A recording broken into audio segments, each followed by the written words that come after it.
Hey you guys, it's Peter, and welcome to my channel, My So-Called Healthy Life. Okay, My So-Called Healthy Life. So you can see I'm rather happy today. I ate very, very healthy yesterday. Back to drinking tons of water, and I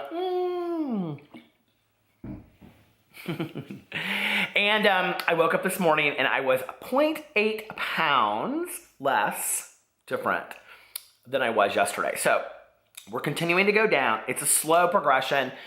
But like I said before, when I was on track, you know, it's always about to me, 5 pounds at a time. And so right now, because I got up to 233.6, I think it was, my goal right now is to be below 230 again. And then once I get below 230, then 225 and then 220. So I always do it in 5 pound increments for me.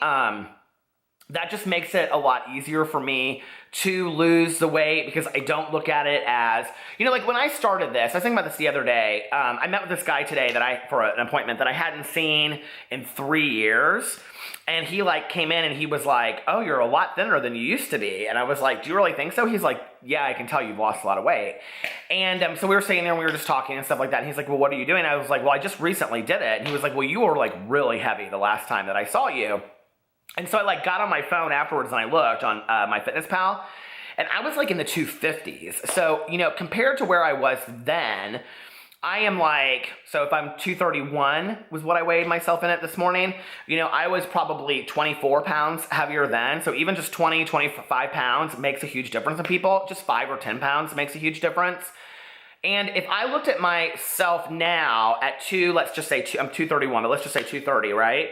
And I want to get down to 200 pounds, and then I want to get down, to 170, which would be my ideal goal weight. Now, I'd be very happy at between 180 and 190, but 170 would be my goal weight. That's 60 pounds I have to lose, okay? And if you said to somebody, okay, you have to lose 60 pounds, or what is your goal, 60 pounds, that seems astronomical, right? But to break 60 pounds down over 5 pounds at a time doesn't seem so hard. And then when you get off track for a week or two, it's not oh, I gained it all back, because you gained just a little bit back.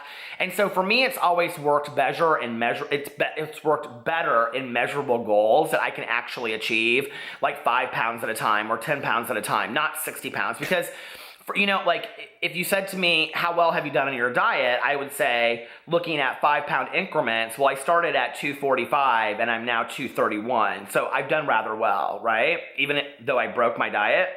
But if you said to me, how have you done overall looking at my goal weight, I'd say not very well. And so I think it's a hard estimate, when you're doing that. And I would encourage anybody, especially when this isn't for the person that I think that wants to lose 5 or 10 pounds or 20 pounds. I think this is for the person that wants to lose 50 pounds plus. When you have to lose a mass amount of weight and you're considered obese or morbidly obese, I think it's so hard because you don't even want to look at yourself in the mirror. The clothes that you wear now are comfortable clothes, so you don't want to go a size down and throw away your clothes because you're afraid. What if I go back up again and then those are the only clothes I had to wear, and then I have to buy all of those clothes all over again, which is the problem that I'm at right now. Because I am fitting into clothes that are this is my husband's sweatshirt, okay? And he's not my size. So the fact that I can fit into it, unbeknownst to him because he doesn't watch these videos, and then I'm but then what do I do? Do I get rid of all the clothes? Because that would inspire and motivate me to stay at that weight, right? But my fear is, what if I go back up and then I have to go, I have all these clothes, I could donate them. I wouldn't throw them out, but what happens? Do I keep them in a box in the basement? I don't want to do that. So at the same time, it's hard because it's you have fear associated with going back to the weight that you were before, and especially in your life when you've been a yo-yo dieter like I have, okay? And then you start looking at it as a food addiction or healthy lifestyle, or your lifestyle needs to be changed. Then you're okay, this is something I need to implement for the rest of my life. So getting rid of those clothes, evaluating and looking at your week every week at the end of the week and saying, okay, how did I do this week? What areas did I not do well and what areas could I do better in? You have a better chance, I think, over time of making those changes permanent. So, but it's hard still, because you still, and then in your head, you look at it as 5 pounds up, 5 pounds down, which is better than 60 pounds up, 60 pounds down. And I think that's the trap that a lot of people get into. So that would just be my suggestion. I probably need to really think about getting rid of some of those clothes that don't fit me anymore. I mean, I have clothes that I could wear. I'm starting to get, like, with pants, like, even with a belt, and I wear one of those, I don't want to stand up and show you, but, well, I don't know why not, but even with, like, this kind of belt, do you see?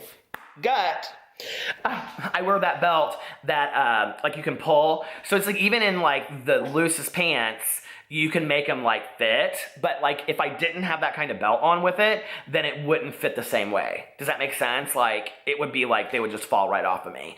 So I'm at a point where I need to get rid of the jeans and the pants that I have, and actually, this weekend I was so excited. If you follow my vlog, so I vlog every day for the year 2018, or 17, well, 18, 19, 20, I'm gonna vlog forever. I went and I bought a new pair of Levi's, and I have been in a 38-40 in jeans for, I cannot tell you how long, years. 5, 6 years, and I bought a pair of 36s, and they fit, like, they're even not tight on me. They're, like, a little loose. I was like, holy shit, like, I've gone down a little bit. So, yeah, well, I mean, like, I'm just hopeful that this continues to go, and for me, the accountability of getting on here on a daily basis and talking about it and talking about my weight, I think is, like, really where I'm at. Are you guys thinking about what you want your dream to be going in November? So I'm putting it together. So here are some things I think you need to think about, okay? I want you to think about one realistic dream. Like for me, my realistic dream would be to be in the best body of my life. And I think that's achievable. So that's an achievable, realistic dream. And then I want you to think of like a big dream. Like you want to be super famous as an actress, or, you know, you want to like write a Broadway play, or, you know, you want to, I don't know, whatever your dream is. You want to design, you know, skate parks, or you want to design a sneaker or something like that. Or you want to put out a cartoon, whatever your dream, or open a restaurant, or whatever your dream is. I want you to have a realistic dream, and I want you to have a huge dream, and I want you to start thinking about that. Because that's where we're going to start in November, is how to achieve our dreams. And by the end of November, what I'm hoping is that you will be on a really strong path to achieving your realistic dream and have a plan for your big dream. So that's my goal, and I'm pretty excited about it because I'm going to do it too as we go. So anyway, I think that's it for today. I love you guys, and I will talk to you later. Bye.